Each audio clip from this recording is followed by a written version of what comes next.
Welcome to Issues That Matter. I'm Cynthia Pula.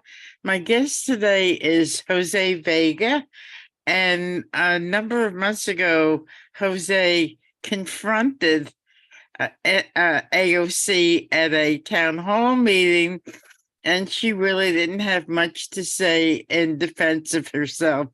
And we're here to talk about AOC, and it's really timely because I want to talk about the squad and their role in the 2018 selection of a speaker and what's happening now. So, Jose, Happy New Year. Happy New Year to you too. So let's talk, first of all, let's talk a little bit about your confrontation with AOC. Oh yeah. So that was back in October, October 13th or October 12th or so. And honestly, it was something that was bubbling up over time because, before that, I had done Jamal Bowman. I went to a town hall that Jamal Bowman and Hakeem Jeffries, who was trying to be nominated for House. They were both doing one. And I wasn't actually going to intervene at the Bowman one because, they said they were going to take questions. And so I waited till the very end. They took no questions at all. So sometimes you just have to stand up and be heard. And I think one of the reasons why that intervention really resonated with people is because people are tired of the fact that they don't feel as if they have a voice or they can't get in touch with their representatives. And so sometimes you kind of just have to be heard. And so when we did, when Kynan and myself did the intervention on AOC, we didn't really know what kind of effect it was going to have. We just knew that somebody had to say something. Because these people, they quote squad, are supposedly the progressive left who said they were going to stand up and do something different and do something right. And here they are voting for the war mobilization, all this money that's being poured into Ukraine while the communities they serve are dying. So Right. So when you confronted her, what was her reaction? in the place, she was feigning ignorance at first, and she said, "I can't really hear you." And so I just said, "Okay, well, here's a simple question. Are you going to stop the war funding? Are you going to stop the war mobilization?" She said, "Sir, there's a line, there's a queue, we have other questions." And I said, "Nothing else matters right now because we will all be dead, okay, if this continues to go the way it's going." And she just kept playing dumb and saying she couldn't hear me. Well, okay, fine. So it got posted on social media, and then she could hear what I was saying. And it took her initial response was to try and say I spoke over a deaf constituent. That's not true. There was no deaf constituent there or anything like that. Mm-hmm. And it was an emailed question about how do we make government more accessible for people who have disabilities, such as those who are deaf. So she was reading the question from an email. And then she decided to attack my character. She went after my background because, I'm with the LaRouche organization and the Schiller Institute. And she said, these guys are, certifiable cult-like maniacs who are right-wing extremists. And it's like, well, nothing you just said is true. And so rather than addressing the substance of what we had brought up, she decided to defame us and try and go after our character as if to say, you can't trust anything we're saying. But I think the people saw right through it, the general population who watched it. I think on my Twitter alone, it had 8 million views. And then I was really happy to see it translated on with other languages. It was subbed over, sometimes it was dubbed over. And it got over 35 million views from other people's telegrams and other people's channels, other people reposting it. So as far as what I've seen. But I think what really matters is the fact that other people started doing it. Other people started to stand up at other town halls against other representatives. Ilhan Omar was another prime example where she even responded directly on Twitter afterwards saying that we're just promoting Russian misinformation. So, Wow. So the number of people that saw the video with you confronting AOC was massive, would you say? Yeah. Yeah, but I think I'm you know, as good as it as that is, I think I'm more proud of the fact that other people were standing up, and it created a climate, and that climate is still around. It still exists now, where other people will feel more comfortable to actually stand up and speak out, because I think that that is the duty of a citizen. I think before Right. you're you know, you're a citizen. And so, you know, that's why I think a lot of people have made this point. It doesn't matter what this person's background is, no matter who does it, right? Whether Mhm. they're Republican, a Democrat, Libertarian, this one, that one. This Ukraine issue unites us all, because the war mobilization um, is is kicking into high gear right now, and it's very likely that any one of these days could be our last days, because you know, Right. getting too Right. intense. Although hopefully that was put on hold for a couple of days because of this Christmas truce that the Russians have announced. Um, I think it starts today and it goes on for Right. 36 hours or so. So Right. Right. yeah. So how soon into AOC's tenure did you realize that she wasn't really for the people? Also, when she won her nomination um, for, and she had beat Joe Crowley for the nomination, Mhm. everybody pretty much knew that means she's going to be a congresswoman, because you know, here in New York, at least in New York City, in the Bronx and Queens, where she is representing, to win the nomination of a, you know, hardline blue district means you're basically going to make it. And I had reached out to her because at the time she was like this celebrity superstar who had just beat Joe Crowley. And at the time I was going through something where my roof had, not my roof, excuse me, my ceiling had caved in, because I was living in a basement apartment at the time, and there was sewage water that was being collected on the top of the Oh. ceiling, and then it all just you know, caved in. And I had reached out to her, um, and the response I got was, well, we're too busy right now, we're trying to get a new office, try us back again in November. And this was, I guess, must have been, I don't remember, April or May or June, I don't know, sometime in the summer, I think. And so Mm. I mean, it didn't really matter, because a week after, I was pretty much homeless after that. But I don't bring that up to dwell on me. I bring that up about her, because even after that, I still kind of thought like, okay, I get it. There's a lot going on. You know, it's a big issue. I'll let it go. But I think the first thing was her being sworn in, because she had made it, and this, you know, relates to the speaker. She had said that she wasn't going to vote for Nancy Pelosi because she had questioned her leadership and stuff, and you know, that the Speaker of the House vote, she could, you know, withhold that if she wanted to, and you know, really force like a floor vote on Medicare for all or something. And well, you know, she didn't. And then also the fact that, you know, she hasn't really followed through with any of her promises on to bring real systematic change. But I think ultimately what was really disappointing about AOC is that this is a woman who, you know, said she's okay with being a one-term congressman if it means she can get real change done. That, you know, oftentimes history is defined by those who put everything on the line. Well, she's shown herself to just be a real coward and really just be eaten up by the establishment. And well, she's become the establishment now. So when it came time for the vote, before the vote, she said that she would not support Nancy Pelosi. Did the other members of the squad publicly say the same thing?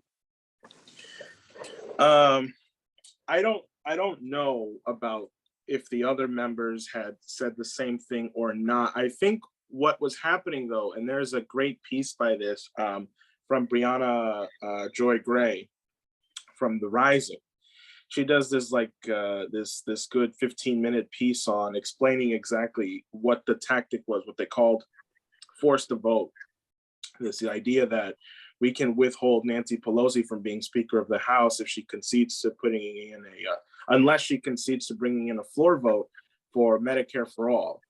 And what you saw was there were these leftist media, independent, YouTube channels, like kind of like actually what you're trying to do, but Mhm. for real far out lefties. And so, they were all saying, yeah, forced to vote is a great idea. This was started by Jimmy Dore, and then other shows like the Majority Report with Sam Cedar, the Young Turks were saying it.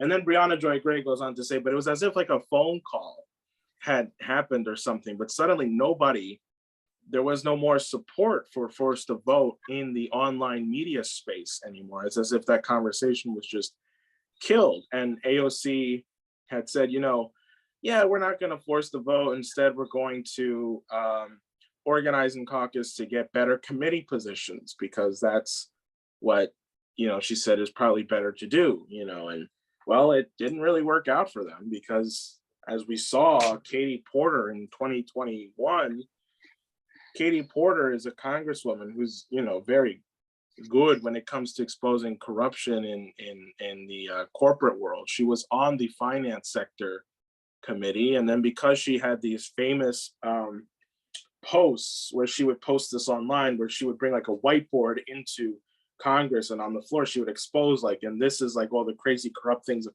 the corporations are doing. Well, she got kicked off that committee, and AOC didn't say a damn thing about it. So, the whole point about not trying to force the vote, we're just going to organize for better committee seats. Well, guess what? Ultimately nothing got changed. Ultimately, she never got any real policies passed. I mean, she couldn't even get her own Green New Deal policy passed, which I'm not a fan of, but it just goes to show you how impotent these people are, and it goes to show you that they really can't get anything done. And do you think that's cowardness as far as AOC and the rest of the squad? Do I think that's cowardice? Yeah. Well, yeah, for one, I think so. But the other thing is she ran as a Democrat, and she's part of the Democratic Party. So you are already going into a domain that is fixed. And I think people often have this idea that, oh, you can go in and infiltrate it, and then you can change it from the inside. That's not true, because you're dealing with an apparatus of over 100 years, maybe even longer, of when it becomes corrupted. And, you can't just go in there and start saying, well, this is how things are going to be. That's not how it is. And so I think she tried to bite off more than she could chew. And maybe she tried something internally, or maybe somebody told her, listen, don't make a public spectacle about this. Don't be the rebellious, rambunctious, congresswoman who thinks is going to really change something. Just try to do things internally and don't make a big deal about it, and that's how all these people are bought. I noticed that when Zelensky came to the White House, Bowman, AOC, Ilhan Omar, and a few others said nothing about it. Nothing, absolutely nothing on their social media. Why? I have a theory that I think that they are against this, whether it's the funding or the war. They might have some kind of conscientious objection to what's happening, but they feel powerless in doing it. And, I was actually in Washington yesterday, and I spoke with some people who told me, after the Progressive Caucus section of the Congress had put out this letter calling for more diplomacy when it comes to negotiating with Putin. I think you might remember this. It was a letter that only lasted like 22 hours or so, because then they retracted it. Every single one of those people on that letter got burned in one way or another.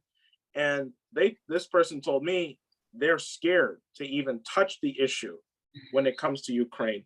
So if that's true, Well, then to me, that just says you just have 30 congressmen who are useless, absolutely useless, who are just there, who are too impotent and afraid to do something. But it also says something about, like, well, who is it that is burning these people? Who is it that's telling these people what they can and can't do? And I Mhm. think that only speaks volumes of the Democratic Party.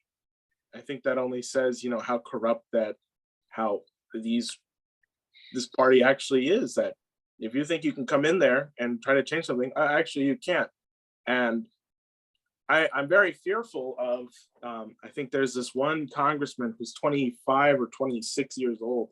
His name is Maxwell Frost. He's a freshman congressman, Democrat. And you think he's not gonna. You just see him and you see that he doesn't know what he's stepping into, and he's just going to be eaten up and swallowed alive by the establishment. I could be wrong, and I hope I'm wrong. That maybe he does become an outlier, but I think if you don't have a philosophical outlook in your life beforehand, something that you're really comfortable and firm with, and you're not guided by some kind of principle. So, what I mean by that is you can be an expert in what's wrong. You can always complain about what's wrong. You can always say, this is wrong, this is wrong. The world is a mess. Okay, great. But if you are not somebody who has at least a solution and a competent, thought out one that involves changing it as a whole, you just can't do anything that will really challenge this system or this apparatus. So I think, to bring it back to the speaker, the floor of the house, or the speaker of the house vote going on, as unprincipled I think it is to say we're going to withhold the speaker of the house until we get what we want. It's a legitimate tactic to try and get a law passed, but also I think it's more important that every voice be independent in the Congress, because you shouldn't vote based off party lines. You should vote of who you think should be Speaker of the House. It doesn't, just because you're a Democrat doesn't mean you have to unite behind Hakeem Jeffries.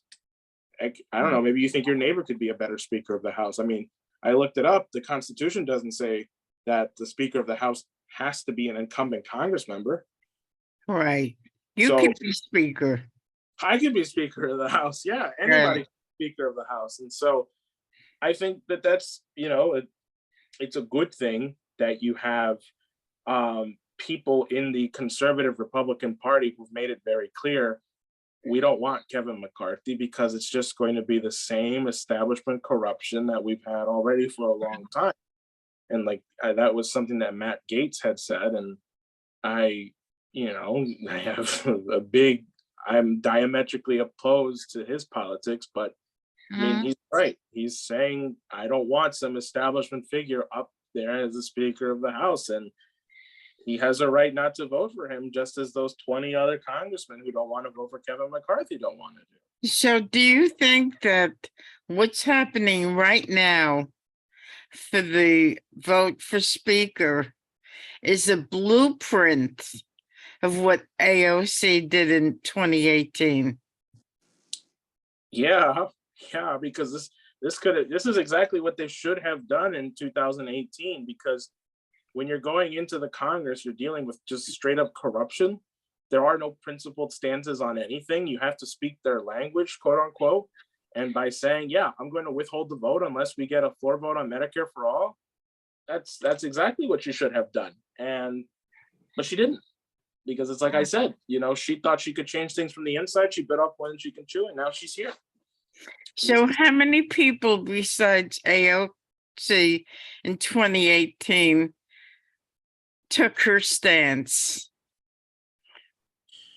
I don't know. I think other progressives were trying to say the same thing. I had heard rumors that Bowman might have wanted to say something, but I don't know. Nobody else really stood up when it came to the floor vote. They all just voted Nancy Pelosi, and with no hesitation. What's funny is that Hakeem Jeffries, who they're trying to make Speaker of the House now, Mm-hmm. uh, Hakeem Jeffries actively campaigned against these progressive. He was against Bowman. He was against AOC. Well, And he had gave warnings about electing people in like that. And now here they are uniting behind him, trying to get him, speakership.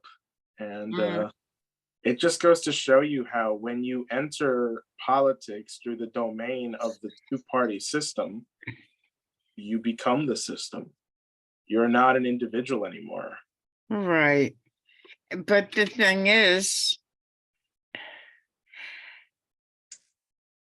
I know Diane well. I've talked to her over the few months. It's hard to break through. It's really hard to break through. And the system will be in place, and the people who are trying to break through will somehow get felt defeated. They're not going to run anymore. And how do you break through to change the system? I think you have to have like a bigger scope when it comes to looking at the history of a country and actively shaping it. People like to say that China has a 5,000 year history, and other countries have thousands of years of history. This country isn't even 250 years old yet. It's going Right. to be 250 years old in about 3 years or so. And the Civil War was fought 80 or so years after the Declaration of Independence is signed, Mm-hmm. right? People of color could only vote starting 60 years ago. So you have a country that is still very much in its infancy. It's still very much defining itself.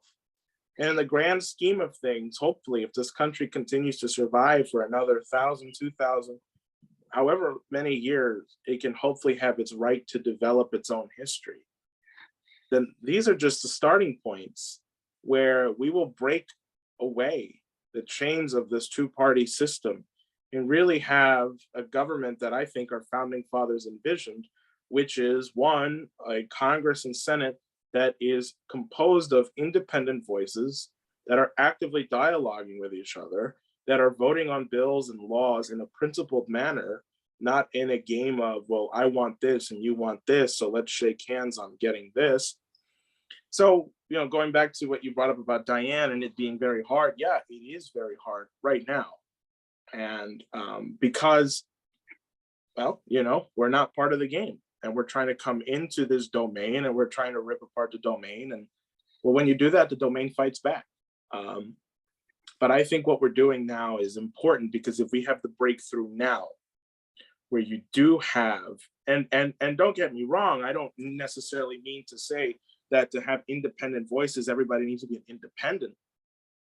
Doesn't mean that. You could have a Republican or a Democrat, who's an independent voice. I mean, as we see, in the Republican Party with these 20 members who are not voting along with Kevin Right. McCarthy, Right. that's an act of independence, regardless of what you think of them. They're not going with the status quo. And so I think the work we're doing now is imperative for the future of the country because we will define an independent government with the work we do right now. And that's not to say that I think we're only setting up victory for the future. I think we can have victory within the next 5-10 years, so that hopefully the United States, when it's celebrating its 500th anniversary, they can look back at the work that was done to create an independent body of government. So, yeah. Mm-hmm. Mm-hmm. And do you think that somebody like AOC will remain within the mainstream and not make waves?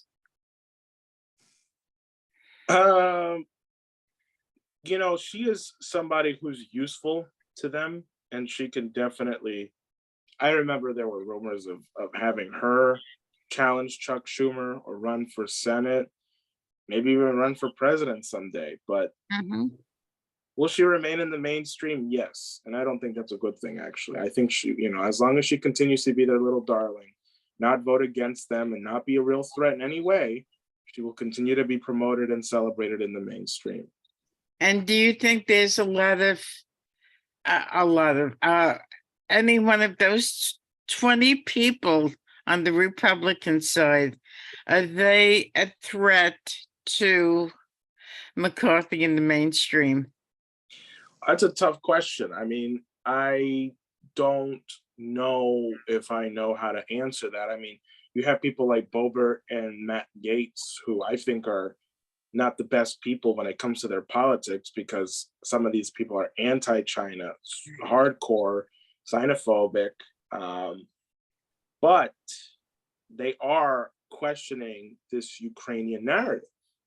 And I think that's Right. very important. And so in that respect, yeah, they are a threat to this establishment, because the establishment right now is pushing the Ukrainian war hard. They both sides. I mean, there are pictures of Kevin McCarthy wearing a little Ukrainian flag and an American flag. Right. And, Right. and I wouldn't want somebody like that in Speaker of the House position. See, and they're talking about a compromise with Jeffries. If Jeffries, who's a Democrat, becomes the speaker, then all the talk about the investigations, investigating, Biden, investigating the amount of money that's been spent for the Ukraine war, all of that will go down the tubes if, let's say, a Jeffries becomes speaker. Am I correct? I think so, because Jeffries is just as bad as Nancy Pelosi. I mean, you want to talk about establishment? Yeah, that's what you're going to get. He would never allow something like that to happen. But even if Hakeem Jeffries becomes speaker, even for a day, I'm pretty sure one member of Congress has the ability to instill a no confidence vote, and then that'll pass because they just need a majority on that, and then they'll be right back in the position where they are now. Mhm. And I think it's funny, because this was one of the main criticisms of force the vote in 2018. You had people lying, like Pramila Jayapal. I think it was her. It might have been another congresswoman who said, I don't really support force the vote because it opens up a pathway for the Republicans to be in the Speaker of the House position. And so they said, that's why we shouldn't do it, because it could give Republicans the ability to get their Speaker of the House. But as we see here, Hakeem Jeffries keeps getting more votes than Kevin McCarthy, and he's not Speaker of the House yet, right? So that completely blows out the water what they were saying about force the vote, all the lies they were saying about force the vote. And so, it goes to show that that in this case, the Republicans had more guts than what the squad had. And it just goes to show that the squad was always just a bunch of hacks, and they still are, and they will never get anything really done or actually change anything. So Wow. So I'm sure that this is a conversation that will be continued as this whole drama evolves. Would you be willing to come back on Issues That Matter to talk about it? yeah, it'd be whoever they decide to elect. Hey, if Donald Trump gets elected as Speaker of the House, as we saw, he got one vote. I know. That's pretty funny. So you've been listening to Jose Vega. I'm Cynthia Pooler. This is Issues That Matter.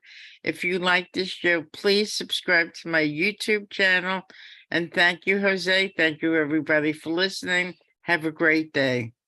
Thank you.